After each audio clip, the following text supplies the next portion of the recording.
Cancelled games have always been fascinating to me. Plenty of stuff gets made with the intention of being released, only for complications behind closed doors causes it to never see the light of day. It's one thing when it's something that doesn't look interesting, but when it looks like something you'll like, it can be heartbreaking to hear that you'll never get to play it. I'm not much of a horror guy, but PT showed the sheer potential of a Kojima-directed Silent Hill, and Konami would rather pretend that it doesn't exist. Or what about seeing the presumable conclusion of Mega Man Legends after the cliffhanger of the second game? Never mind. What about a game I platinum about going on fantasy adventures with a dragon? Too bad. But every now and then, a previously cancelled game does see the light of day. A new 2D Metroid was enough to hype me up, but any Metroid fan at the time would have instantly gone insane when they found out it was called Metroid Dread. I know, because that person was me. I was talking about me.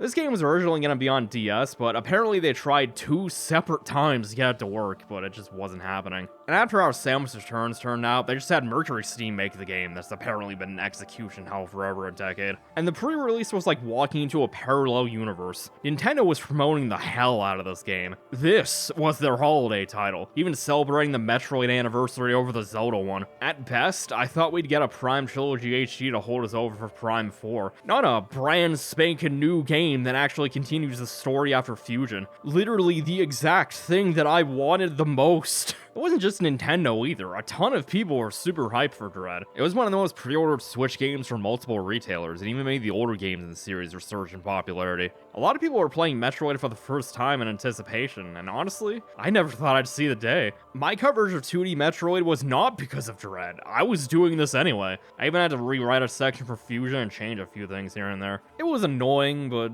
happy kind of annoying. Sometimes things just work out. The only irritating thing was this really loud vocal minority that was like, this looks like a DS game, and it was like, bitch, have you even played the DS game? Look, I get that different people expect different things out of a $60 game, but it was one of those times I really just wanted to yell, shut up and let me enjoy things. Then the game came out a few months later. Like, it wasn't just satisfying, it was my personality that month. I played Dread twice within the week that it came out. Once just playing it normally, and another time trying out all the sequence breaks that I was too small-brained to figure out on my own. It was wonderful.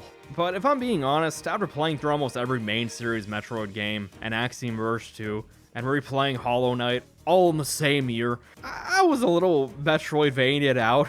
Yeah, despite making videos about all the 2D Metroids, I also replayed Prime 1 and 2, just for fun. But it's been almost 3 years since then. We now live in the alternate reality where Prime Trilogy HD is a third of the way real, and Prime 4 has a release window. Wait, what did I just say? It's been almost 3 years since Dread? No, that can't be right, hold on. 2024 minus 2021 equal... No! It has not been 3 years. I'm wrong. I'm spreading misinformation on the internet. Anyway, it's been quite some time since Metroid Dread came out. I didn't want to make a big dedicated video on it back then because I was tired and wanted to move on with my life, but more importantly, I didn't want recency bias to show or anything. I was planning on making this sooner, maybe like a year and a half-ish later, but life happened, I was doing other videos, so I just didn't get around to it. I haven't actually played the game since the week after it came out, so despite injecting the game directly into my veins upon release, I'm going back into this mostly fresh. But look, I'm tired of waiting. It's finally time to talk about Metroid 5.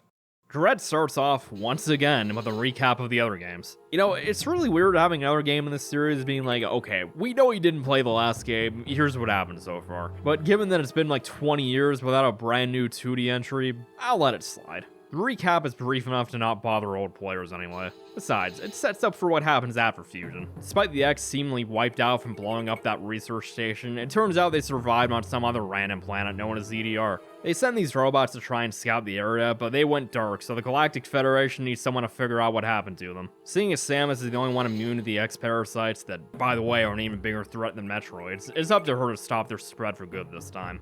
But you might be wondering, wait a minute, didn't Samus straight up disobey her orders and blew up the BSL and the X along with it? She destroyed the Federation's Metroid cloning facility. She was supposed to just wait in the room and twiddle her thumbs for a bit. Why would the Federation continue to work with her? Why would she continue to work with an organization that tried to recreate a galactic threat?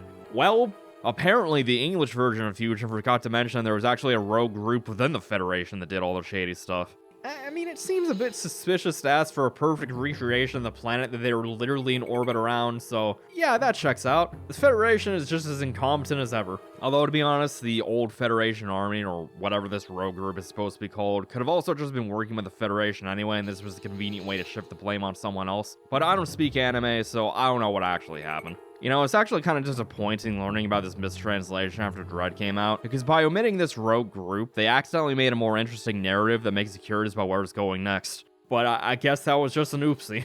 Anyway, back to Dread. Samus arrives on ZDR only to be greeted by a living Chozo that then beats her unconscious, and she loses all of her abilities again. So yeah, this is just Tuesday to her. And that's where the game actually starts. You play through a tutorial section, slowly you're gaining your basic abilities, the usual. This should sound pretty familiar if you played one of these games before, but what's pretty cool is you go an uncomfortable amount of time without the Morph Ball. You know, basically the first ability you get in every game. Sometimes you even have it right from the start. That's because you can slide now. The much better alternative to Metroid finally learning to crawl. It really feels like a natural extension of the Morph Ball. The Morph Ball is basically an upgrade to the slide. Then you can go underneath long gaps instead of just small ones, and you'll be able to go underneath gaps that aren't on the floor, like climbing into a vent or something like that. Not having this thing feels so bizarrely natural. There are times in the early game that I tried to get a missile tank only to remember that I don't have the Morph Ball yet. Even when you finally get the Morph Ball, it's so much snappier to slide under small gaps instead of needing to morph than unmorph. A lot of the time you even unmorph automatically when you come out of small passageways. That's basically what Dread feels like to control. It's about what you remember, but heavily modernized. Like, why make wall jumping, an optional ability, so complicated to use? Just jump again when you're touching a wall. Even if you can't climb single walls with it, the simpler wall jump makes the game way smoother to control when they're just running around and exploring. There's the argument that in Super and Zero Mission, part of what made the mechanics so compelling was that it made you feel like you were breaking the game's rules, even though you weren't. But in a game like Dread or Fusion, where you can't climb up single walls, there isn't any point in making it complicated. Just let the player do it. They didn't cover up half the walls with goop like they did in Samus Returns either. So the wall jump just makes the game feel smoother to play instead of being a sequence breaking tool. That's not to say that Dread doesn't have any optional sequence breaks, because it does, and it's wonderful. Well, we'll get into that later. Honestly, the only criticism I really have of the controls this time is that the Morph Ball moves a tad too slow for my liking.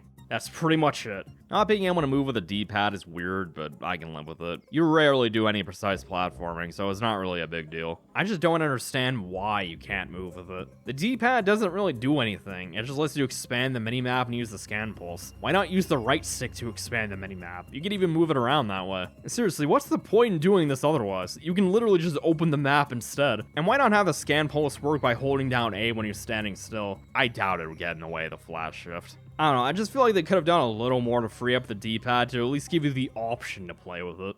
The map design is actually a lot tighter than I remember. The game just has this weird, almost invisible way of making the way forward pretty obvious. Like, there was one part where I figured that I was trying to destroy one of the central units to destroy one of the enemies, but I wasn't sure how to get over there. So I looked at the map and it just looked like there was some path that I missed over in Berenia. I went over there and sure enough, there was some explodey block thing that I missed. I think part of their solution to keep you from getting lost is locking you into a specific area a lot of the time. Like early on, you have to change the flow of these thermal tubes and doors open and close, changing the amount of area that you can explore. Stuff like this was kind of confusing on my first playthrough because I wasn't used to games like this doing that. I didn't expect the game to just trap me in a smaller area to figure out the way forward easier. But this time, the game just felt so natural to go through that I almost completely forgot that it did this. Which is why I couldn't come up with any more examples. I don't remember any other places that it locks you into temporarily. For how annoyed I was about this the first time playing, it's kind of shocking how I barely noticed it now. I think the only times I got lost this playthrough was from not noticing a fake or explodey block. The game isn't even that backtrack heavy either. They solve that by having these teleportals to go back to older areas. These things are basically two-way portals between two parts of the map. So instead of going all the way back to the beginning of the game just to immediately run back after getting the Varia suit, you can just use the portal that's on the way to where you're supposed to go anyway. It's a good compromise from Samus Returns approach where they just put a bunch of fast travel stations everywhere and you barely have to explore old areas at all. My only problem with the teleportals is how long the animations are. Like, you have to watch a 9-second animation just to have a yes-no dialogue box. With load times, this whole process takes nearly an entire minute, which doesn't sound long, but it's an eternity compared to how fast the game usually feels. The load times already make this process take longer than it should. The game probably loads as fast as it reasonably can on Switch, but just let me skip the animation. It would make this entire process so much faster. But at least it's better than backtracking. That's not to say that Dread doesn't have any backtracking. It's a Metroidvania. You're gonna have to engage in search action. You're bound to get lost at some point, but it's been kept to a minimum. Although the few times I did get lost definitely hurt. It wasn't because I needed an ability that I didn't know about or anything. It was almost solely because of some minute detail I didn't notice at first. You know, now that I'm thinking about it, that's kind of what my early experiences with Metroid were like. I remember getting stuck in that one room in Fusion where you have to place a bomb to raise a platform. There's no indication that a bomb would do that. Or that one part where I have to guide an X on this blob thing so that he can freeze it to have enough room to use the speed booster. I just didn't realize that was a mechanic on my first playthrough. I wouldn't call this kind of thing bad game design or anything, but there's really got to be some way to make it more clear. Maybe there was explodey block stuff, some kind of glow to make them not blend into the environment so much. I don't think we have to go straight to painting everything yellow, but there's got to be something they can do so that it's easier to notice this stuff. I think it might just be this inherent problem with transitioning the graphics to 3D. Even if this game looks significantly better than a DS game, it's just hard to figure out where fake blocks are at times. If you ever take the time to look around 3D games, they just have a lot of weird imperfections. Like, don't look at the food stand in the market in Fire Emblem Three Houses. Just ignore it. There comes a point where we're just conditioned to ignore small inconsistencies in 3D games. The only thing they can really do is put in subtle hints that you can interact with something. Like putting enemies on top of fake blocks in that one room. You know the one. The room that the guy who directed the first few God of War games complained about. Seriously, man, I shot at these things subconsciously the first time playing. I didn't even remember what room he was talking about because of how little it fazed me. I will reiterate that I did get lost my first time playing. I just never got mad about it because I expected it when playing this kind of game. When you have to design the world to be non-linear and maze-like, it's gonna happen. You just have to make sure that you properly guide the player on where to go next. Some people don't like Metroid Prime's hint system that basically says, go here. But it's a pretty good solution on nudging the player in the right direction, especially when you can turn it off. Honestly, you could just steal this for the next game. No one's gonna mind. Probably the only thing that really interrupts the flow of exploration are the new E.M.M.I zones, but I think it's intentional. When you have a robot roaming around that you can't kill and will kill you almost instantly, you need to tread carefully. It's like the SAX sections in Fusion turned up to 11. While I did say that the SAX encounters weren't scripted, that's only half true, because it's still a Game Boy Advance game. You can choose to just get yourself killed, but the SAX doesn't have any complex behaviors and you can manipulate it really easily. Like, don't get me wrong, I'm not complaining about how it was implemented in Fusion. They somehow used it to get this unparalleled atmosphere on a Game Boy Advance of all things. The device you use to play an unhealthy amount of Pokemon. It's just that this kind of heavily scripted, very simple AI doesn't work on modern hardware, usually. So to recreate that kind of tense feeling, but on an enemy with actual behaviors, is really impressive. You have to be really careful about how you move through the E.M.M.I zones. If you don't, you will die. Why the Federation decided to make scouting robots out of almost completely indestructible material is beyond me, but it definitely makes for a good challenge. These zones really make the game feel like a survival horror game, to the point where it's really difficult to describe these places without using the title of the game. Not that I dreaded having to go into these places, but they are absolutely areas that you only go through when you know you have to. And for that, the E.M.M.I zones get my certified sticker of approval. My problem with the E.M.M.Is is that you figure out how to avoid them by the end of the game. So when you replay the game, they're just annoying. It's hard to describe how. You just learn to pick up on how they move around and what makes them detect where you are. Obviously, I still got caught, but when you know that the only penalty is getting sent back like 2 minutes at most, it's pretty hard to feel any kind of tension or pressure from these encounters. Yeah, the game makes a checkpoint when we go into an E.M.M.I zone, so dying in these places doesn't usually mean much. It's kind of a damned if you do, damned if you don't situation. The game already has pretty frequent save rooms, so what, you just restart your last save? Because then getting caught by one is even more annoying. All that would do is make it take longer to walk back to where we were before. So I mean, I guess I'm fine with the checkpoint thing? Probably? Look, when you know how to deal with these things, dying in one is just a minor inconvenience. You could say skill issue because they give you a chance to get away with a melee counter, but apparently you not only have to do this near frame perfect input, but you also have to win an RNG roll. So you can do everything right and the game just kills you anyway. Obviously it's supposed to make you want to avoid them, but the worst case scenario is just being forced to go back a few rooms. Having areas where you're being hunted like a dog without taking away any of your abilities is insanely cool on paper, but it only feels like 80% of the way there in practice. You don't even get the satisfaction of killing them and getting a new ability, because once you destroy the central unit in the area to power up your beam, you still have to fire the Omega Stream in the enemy long enough to destroy his face shielding. Then you can fire your Omega Blast to kill it. The Omega Stream is just unnecessary. The damage you do to it has to be done all at once, so it turns into a puzzle to find the long hallway that lets you kill it. But most of the time I end up missing my shots for part of it, and I have to wait until the enemy is in position again so I can start over. You go through all this trouble trying to avoid these things, and when you finally get the opportunity to get rid of it, it's still a pain in the ass. I would have much rather had the opportunity to one-shot this thing like it was nothing. But hey, at least you get a new ability out of it.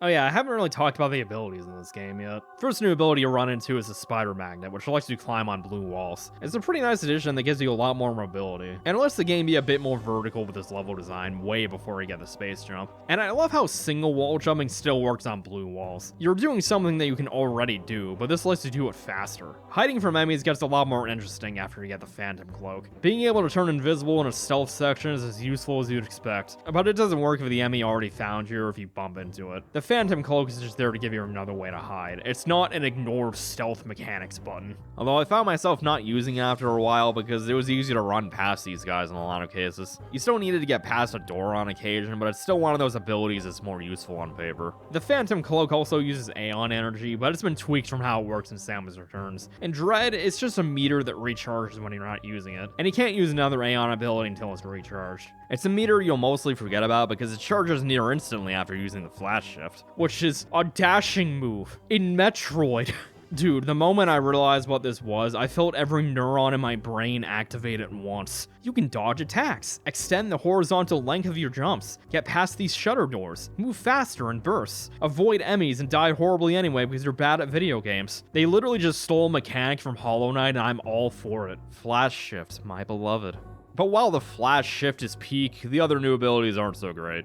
The Pulse Radar is an optional mid-game ability that's just a worse version of the Scan Pulse from Samus Returns. Not that that's a bad thing, it kinda destroyed any reason to explore in that game. Here it only shows you the hidden blocks around you, and you have to hold right on the D-pad for a few seconds before it can activate. It's not quite as convenient as just pressing the A button, so by reducing its usefulness and making it awkward to activate, they fixed the Scan Pulse. Now it's just something you use when you don't feel like shooting every block desperately hoping you find something. It's obviously still useful, but I ended up forgetting it was even there after a while. And that's how I feel about a lot of the other new abilities in Dread. Cross bombs are essentially there to make infinite bomb jumping easier, but you get them so late that they're not really that useful. All it does is let you cross highly specific crumbling block bridges. The spin booster just feels unnecessary. It's just a double jump. Having an extra upgrade before the space jump is fine, but you get this, then you get the space jump like 40 minutes later. They just needed to be spaced out more. Maybe have the spin booster be more around when you get the Varia suit or something. You know, maybe like 40-ish% of the way through the game. The storm missiles are something that's at least useful. They're basically just the secret missiles from the Prime games, but you can also use them on enemies, and they're the fastest damage output in the game. You're gonna chew through missiles like it's nothing when you do this, but you have enough missiles playing the game normally that storm missiles just become your main damage output in the endgame. It doesn't really change the dynamic of combat much like flash shifting does, but it reduces the amount of button matching, so it's a pretty nice addition overall.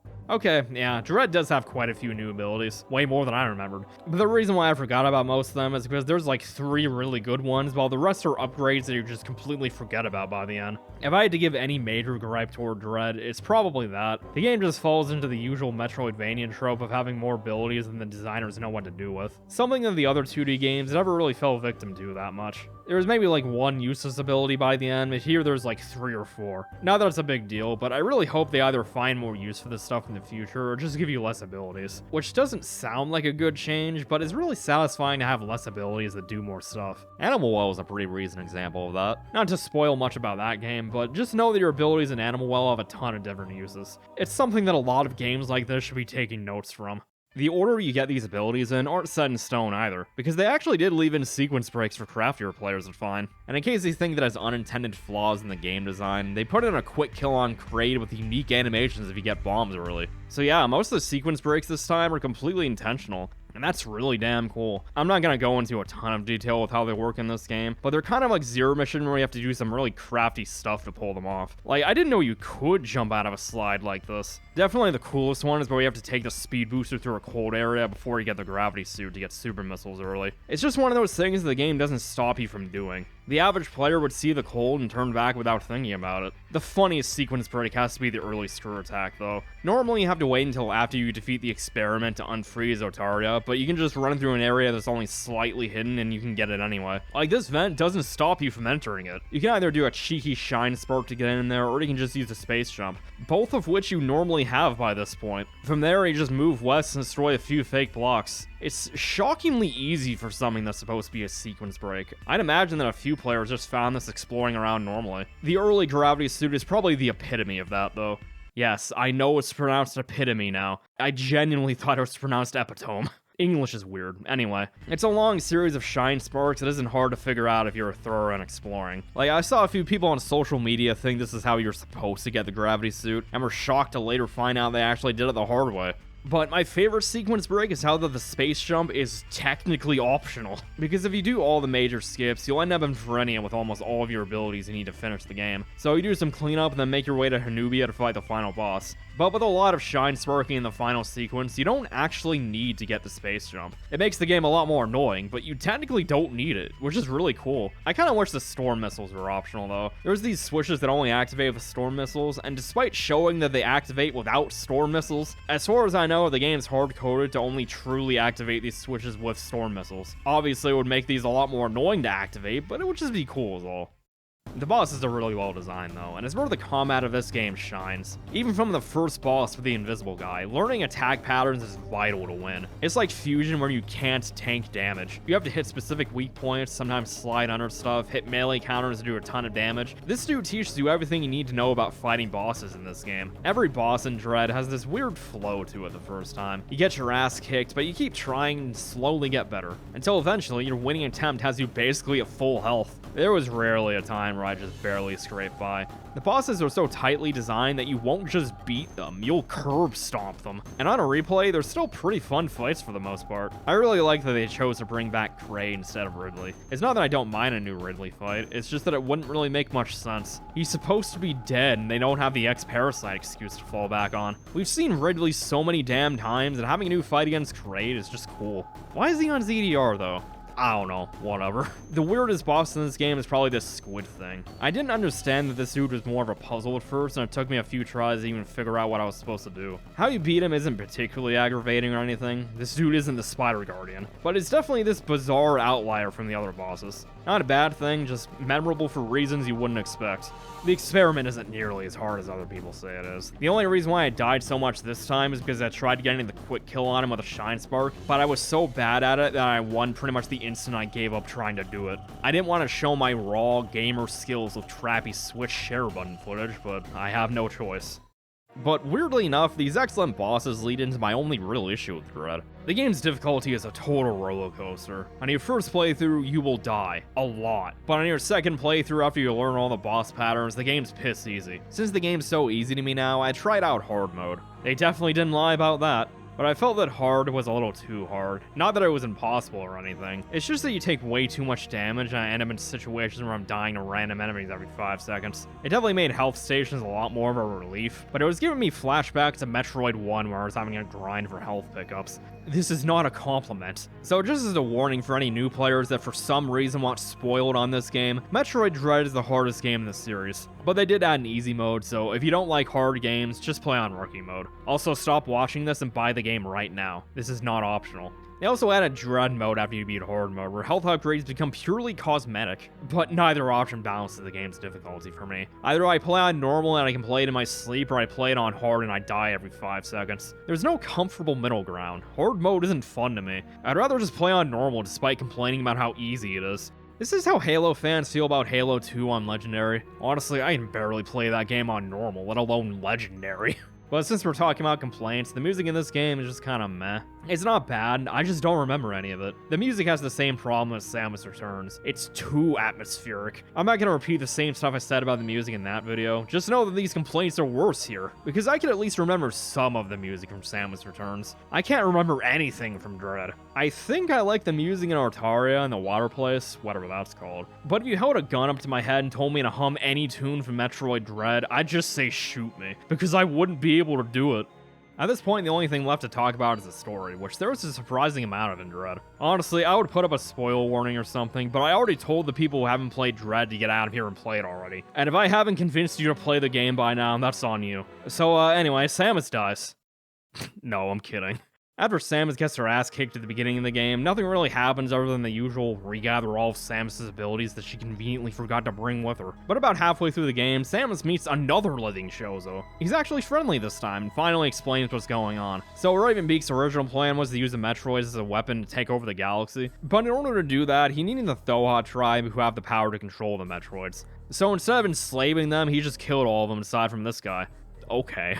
The friendly Chozo's name is Quiet Road, by the way. You know, if they could control the Metroids, could Ravenbeak have enslaved them? They could have just used his own weapon against them.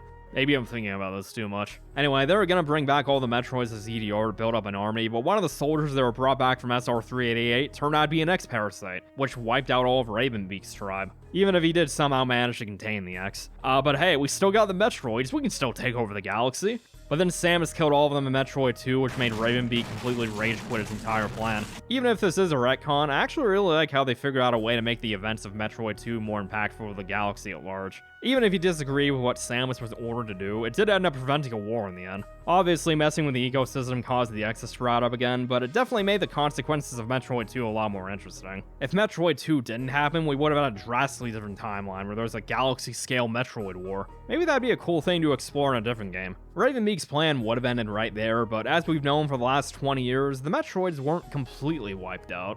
So he lured Samus here with an X-Parasite, knowing that she wouldn't just sit by and take the chance of the galaxy getting wiped out. Like, why did you think the E.M.M.Is were so hell-bent on killing Samus? They're scouting robots, meant to be able to withstand any threat while they gather data. They were hacked by Ravenbeak to search for Metroid DNA. By taking Samus's Metroid DNA, he could start over, rebuild his army, and rule with an iron fist. After hearing about all this, Samus is just like, don't worry, I'll end this. Which is all she really needed to say, honestly. If a situation like this comes up in Prime 4, I hope Retro's taking notes.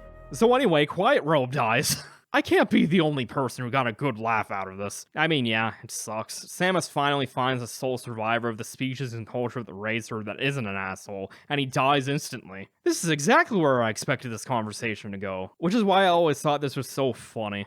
The plot is pretty simple from here on out. Samus goes to the X quarantine in an attempt to get rid of him, but oops, Ravenbeak let all the X out. Well, looks like we gotta blow up this planet too. A really awesome detail is that from here on out, the X act as health and ammo pickups. Just like on the PSL and Fusion, it doesn't take long for the X to overtake everything on CDR. A few bosses even give you a new ability in the form of an X that you need to absorb, and they even use it in the fight against you. Again, this is the best trope. Although, to be honest, the latter part of the game goes by a little too quickly for me. They throw way too many abilities at you at once. Like, you get the cross bombs, wave beam, and power bombs all right after the other. Pretty much the instant you kill the purple E.M.M.I, it's just like, oh hey, here's the orange E.M.M.I now. I actually really like that the final E.M.M.I goes down like it's nothing after it ambushes you, because they're just so used to dealing with these things by this point that the wave beam E.M.M.I poses no threat. It's just annoying. So to see this final E.M.M.I ambush you and Samus saying, no, die, is a nice subversion of expectations. They did powerbomb upgrades in a weird way, though. Instead of using power bombs to pretty much only get more power bombs, you can get more power bombs earlier, but they won't work until you actually obtain power bombs. I get why they did it this way, it just feels weird in practice. Like, you see this thing and you know it's power bombs, there's no reason to hide it. Why even give the player power bombs so late? They don't really do much in this game.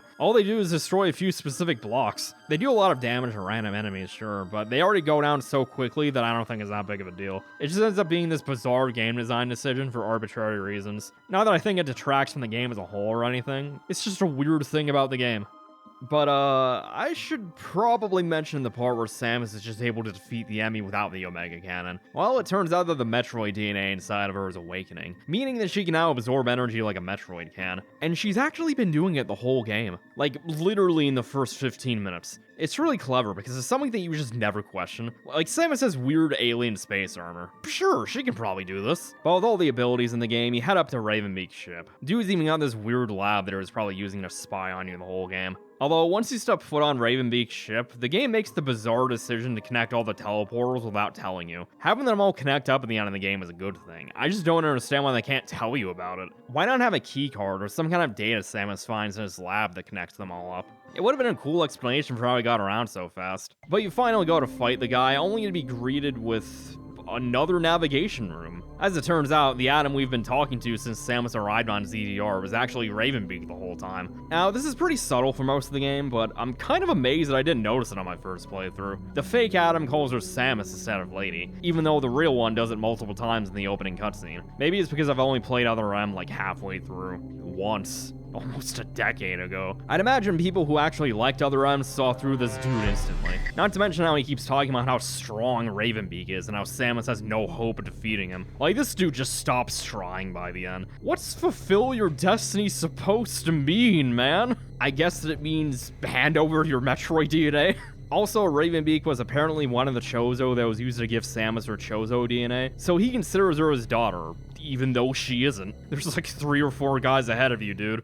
But, like, he wasn't bluffing, hyping himself up the whole game. This dude's the hardest boss in the game, maybe even the whole series. It's cool having a final boss that's so hard, because it makes all the pickups you've been collecting actually worth a damn for once. A few extra health tanks or missiles can make the difference between whether you win or lose. It's also really cool to have a final boss that has pretty much the same abilities as you. Well, except those other times. Despite the fact that this is like the 4th game to feature an endgame boss where he basically just fights Samus, Ravenbeak is actually tough enough to feel like he could beat Samus. She's evenly matched, and you can feel it through gameplay. Especially the part where he just rips off his wing without even flinching. Like, dude, you can't just do that.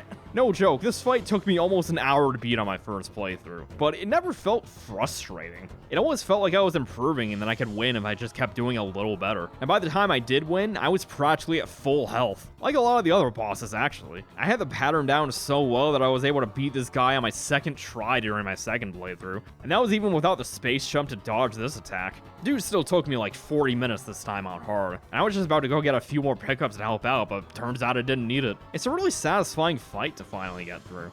Although after the fight, Ravenbeak just kind of wins anyway. Like, what?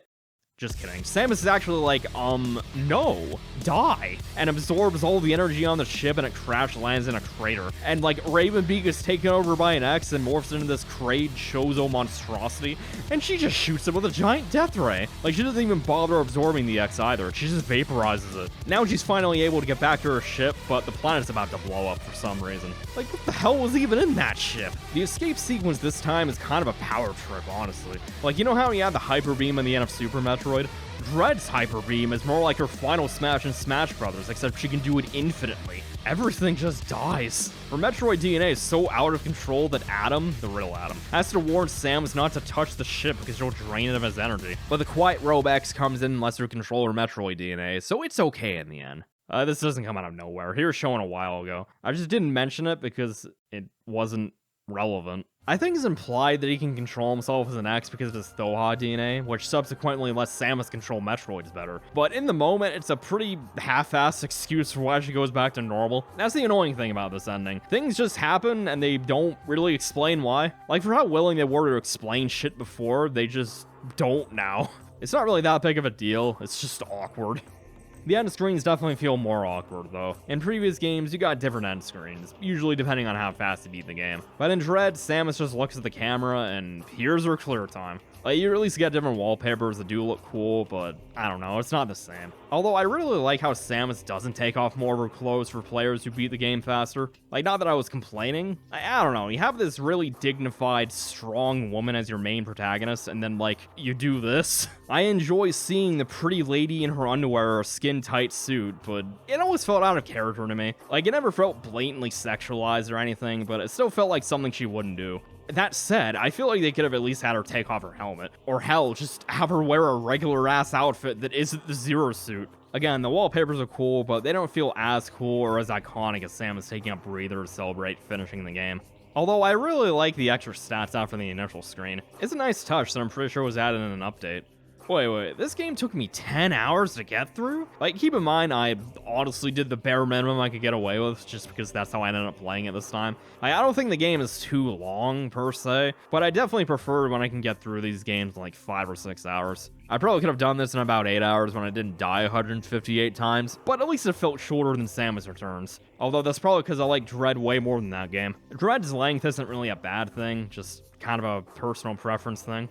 But Dread is weird, because while I've been describing a fantastic game, something about it just feels off. Talking about it in broad strokes is easy. The controls are incredible, the abilities are mostly fun to use, the world design is excellent and has very minimal backtracking when you really know what you're doing. The bosses are great challenges that really test your combat skills. Like, even just writing down my thoughts about it was a pretty good time, but it doesn't really feel that way after I'm done playing it. Maybe it's a side effect of putting less time into these videos. Not that I'm putting in less effort, necessarily. It's just that writing these scripts on and off over the course of a few weeks instead of all at once in like 5 or 6 days gives me more time to reflect on what I've played. I don't know, something about playing Metroid Dread just feels different. Like, whenever I play Prime 2, I'm always blown away by how much fun I'm having. I play this and it's just like, yeah, this is some peak shit right here. We are finally gaming. But I play Dread, and it just feels like business as usual. It's not like Hollow Knight or Symphony of the Night, where it's so easy to just lose myself in exploring these worlds for hours on end. In Dread, I find myself literally getting lost more often than being lost in it. Honestly, it can be part of the world design. You're always being funneled toward the next objective instead of just letting you naturally explore your own pace. Maybe Dread could learn some things from those games. In Hollow Knight and Symphony, it's pretty hard to get lost when you can just go in pretty much any direction and find something to do. You know, for the most part. I feel like Metroid would really benefit from that kind of philosophy. That's easier said than done, obviously. It's just that with how much Metroid has evolved with its controls and general game feel, the level design and progression hasn't really changed much. I don't know, maybe it's just a me thing. Maybe it's the weak late game that you blast through too quickly. Maybe it's the abrupt ending. Maybe the game is just too long enough to where I'm just over by the end. Maybe I've played too many of these kinds of games. Maybe it's a combination of all of the above. But Dread in the long term just ends up leaving me with an empty feeling. The kind of empty feeling that leaves you wanting more. And not in the positive, I want more of this right now kind of way, more in the negative, man kind of way, if that makes any sense. Which is weird to be saying about what I would consider my game of the year from 2021. I know I said it was Scarlet Nexus before, but I guess I was just blindsided about how good that game is. Metroid Dread is kind of similar to Samus Returns in that regard, although to a lesser extent. I was just happy that we finally got a new game in this series, but now that it's been a few years, I found that it's a game I don't like as much as when I first played it. It's still a game I love, obviously. I'm not trying to turn this into a "it's no masterpiece" kind of video. Metroid Dread did not fall off. It is not mid. It's just that now that I've finally sat down and sorted through my thoughts about it, I'm glad I didn't rush headfirst into talking about it as soon as it came out. It just went from a comically incredible game to just a really damn fantastic one. Opinions can have nuance. Nuance that you don't realize yourself until years later. But again, let's not bring up the quickly moving past of time. Despite my own weird personal feelings that make me not like it quite as much as other people, Metroid Dread is probably the best all-around game in the series. While it doesn't quite match the peaks of the series for me, Dread has everything that makes Metroid so special. It's pretty easy to see why so many people consider this one to be their favorite. Dread is like if they took all the best parts of Zero Mission and Samus Returns and polished it to a fine sheen. This game can have its linear progression, guided tour cake, while also eating the sequence breaking the game in half cake. Those might actually be two different cakes now that I'm saying this out loud, but you get the idea. If Metroid Fusion was the antithesis of Metroid, a game that was designed to deconstruct everything about the series, then Metroid Dread is the thesis. This is Metroid, and it only took Mercury Steam 2 tries to get this right. Despite taking a lot of obvious inspiration from Fusion, Dread really does everything completely different from it. But this is the best-selling game in this series, so I doubt I needed to tell you any of this. I just wasted the last 40 minutes of your life. Like, comment, and subscribe. Honestly, what else can I even say about this thing? It's been 3 years since I looked at the other 2D games, and I still love Metroid. To the surprise of no one. Dread may only be like my 5th favorite game in the series, but they did good with this one. Damn good. Take care, everyone, and I'll see you all next mission.